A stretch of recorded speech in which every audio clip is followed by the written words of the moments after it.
il est vrai que j'ai publié ce livre, donc Le Divin Marché, en septembre-octobre 2007. Et quand ce livre est paru, on m'a dit, écoute, c'est très bien, etc., mais tu n'y es pas du tout. Le marché, ça marche. Et c'est ça, au fond, que j'ai mis en question. Ce principe, effectivement, vient de Bernard de Mandeville, 1704, qui a écrit une fable que je vous recommande de lire parce qu'elle est sur l'Internet. C'est une fable à la façon des fables de La Fontaine. Ça s'appelle donc La fable des abeilles et ça raconte l'histoire d'une ruche. D'une ruche où tout le monde est un petit peu voleur sur les bords. Tout le monde escroque un peu les autres. Mais, dit-il, la ruche est riche. Et puis, comme on est quand même au début du XVIIIe siècle, il y a encore des idées religieuses classiques qui sont présentes, les coquins se sentent un petit peu coupables et donc décident un beau jour de devenir honnêtes. Et donc les commerçants ne volent plus, on ferme les maisons closes. Et qu'est-ce qui s'ensuit ? Il s'ensuit que, par exemple, les prostituées qui avaient besoin de beaux habits pour séduire leurs clients n'ont plus besoin de rien puisqu'elles sont devenues vertueuses, elles sont rentrées au couvent. Et donc, les couturiers qui faisaient de beaux habits deviennent pauvres. Les couturiers qui demandaient des draps aux drapiers ne demandent plus rien. Donc, les drapiers sont dans de beaux draps. Et la ruche étant honnête, donc devenue honnête, eh bien la ruche entre en décadence. Comme dans toute fable, il y a une morale, donc la morale, c'est les vices privés font la vertu publique. Alors, il y a un sous-titre à cette fable qui est extrêmement intéressant, parce que c'est là que naît véritablement l'anthropologie libérale. Écoutez bien, soyez aussi avides, égoïstes, dépensiers pour votre propre plaisir que vous pourrez l'être, car ainsi, vous ferez le mieux que vous puissiez faire pour la prospérité de votre nation et le bonheur de vos concitoyens. C'est ça l'anthropologie libérale. Donc c'est la libération, c'est pour ça qu'on appelle ça libéralisme, parce que c'est la libération des vices privés, c'est-à-dire des passions privées, de ce qu'on va appeler plus tard, à l'époque de Freud, les pulsions. Le libéralisme d'origine anglo-saxonne, donc Bernard de Mandeville, puis après Adam Smith, le père de l'économie politique, qui s'inspire de Bernard de Mandeville. Et puis il y a les autres lumières, qui sont les lumières allemandes, les lumières transcendantales, qui eux ne sont pas pour, par exemple, Kant, puis Hegel, qui eux ne sont pas pour la dérégulation morale, mais sont au contraire pour la régulation morale. Alors, on a vécu depuis cette époque-là une époque étrange qu'on appelle la modernité. La modernité, c'est la coexistence non pacifique du libéralisme anglais et du transcendantalisme allemand. Les Français, ils sont entre les deux. Ça marche comme ça pendant 2 siècles. Et puis, il se trouve qu'on peut dater assez très précisément l'effondrement du transcendantalisme et la libération du libéralisme. Le moment où le libéralisme peut aller jusqu'à ses dernières conséquences et devient donc ultra-libéral. C'est aux alentours des années 67-69, nous disent les économistes, parce que le capitalisme rencontre un certain nombre de butées et un certain nombre de penseurs du capitalisme s'aperçoivent qu'ils pourraient faire plus de profit. Et donc, ce qui les empêche de faire plus de profit, c'est l'idée d'un État-providence, l'idée de la redistribution, c'est l'idée d'une régulation.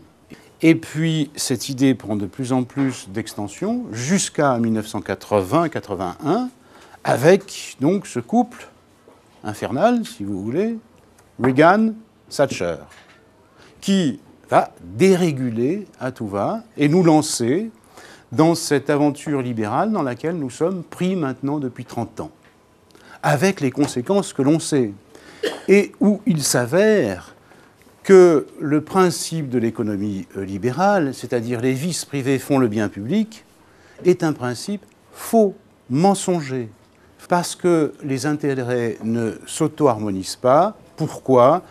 Tout simplement parce que c'est toujours les intérêts plus forts que les autres qui l'emportent au détriment des intérêts moins forts que les autres. Les conséquences sont, je dirais tout simplement, les conséquences effroyables que nous vivons, qui est l'effondrement de ce système, l'effondrement sous nos yeux de ce système. Les scandales des entreprises qui se succèdent depuis 10 ans, par exemple Enron, WorldCom, Tyco, Vivendi, Parmalat, Adecco, Morgan Stanley, EADS, Siemens, etc., sont des crises qui sortent directement de ce principe où le profit maximum, le gain maximal est visé au détriment de toute régulation. Ce système fonctionnait selon l'idée qu'il allait produire une richesse toujours supérieure. Voilà la promesse. C'est pour ça que c'est un divin marché. C'est parce que d'une part, il y avait une providence qui est dite par Adam Smith, d'origine divine. C'est ça la main invisible du marché. Production infinie de la richesse. Obsession, à l'heure actuelle, par exemple, des produits intérieurs bruts qui doivent toujours augmenter d'année en année. Donc l'idée de la production infinie de la richesse est fausse. Et puis aussi, il y a une contradiction fondamentale entre la production infinie de la richesse et puis les ressources limitées de la Terre. Alors, on dit, si on rétablit le système financier, ça va repartir, ça va marcher. Et je crois que c'est une erreur grave. Parce que, tout simplement, le libéralisme, l'ultralibéralisme, c'est-à-dire ce libéralisme financier dérégulé, n'a pas du tout fait que saper les bases de la finance et de l'économie marchande mondiale, tout simplement parce que ce sont toutes les grandes économies humaines qui ont été atteintes. Premièrement, ce qui a été atteint, c'est l'économie politique. On a dit que si tout ça s'autorégule tout seul, il n'y a plus besoin de politique. Le gouvernement est désuet. Donc, les gens qui ont pris le pouvoir à partir des années 80 ont pris le pouvoir pour casser le pouvoir. Et ils ont occupé, parfois de façon tonitruante, le pouvoir pour saper la fonction régulatrice de l'État et défaire l'État. Les actionnaires ont pris le pouvoir et ont acheté les patrons pour qu'ils ne poursuivent plus des buts industriels, mais des buts financiers. Et donc, du coup, le troisième partenaire, le salariat, est devenu quelque chose dont on peut se débarrasser. C'est un salariat Kleenex. Destruction du tissu industriel, c'est comme ça qu'il faut l'appeler. Il n'y a plus une entreprise, depuis le règne de Mme Thatcher en Angleterre, il n'y a plus une entreprise de voitures, il n'y a plus rien qui se fabrique, il n'y a plus des services.